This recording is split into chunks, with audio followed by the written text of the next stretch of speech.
Oysha onamiz aytadi, rashqdan qo'zib ketdi deydi. Chunki payg'ambarimizning boshqa ayollari ham bo'lgan. Kerak bo'lsa, bir qancha vaqtdan keyin qaytib keldi, meni qilib o'tirgan ishimni ko'rdi. Ya'ni jahli chiqqanidan, norozi bo'lganidan, rashq qilgandan shu uni bu narsani ontarib o'rgan bo'lsa kerak-da. Chunki Oysha onamiz yosh bo'lgan. 6-uyi. Juda yosh bo'lgan.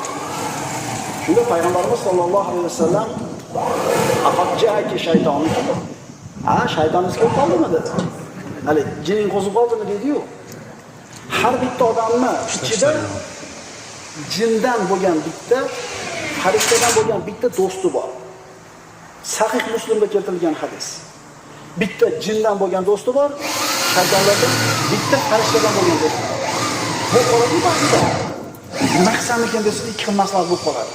Mana tortadi, yaq deydi. Ikkin safar ham xuddi degansan, sol deydi. Yo bo'lmasam qotib ol deydi. Ya unaqa birodar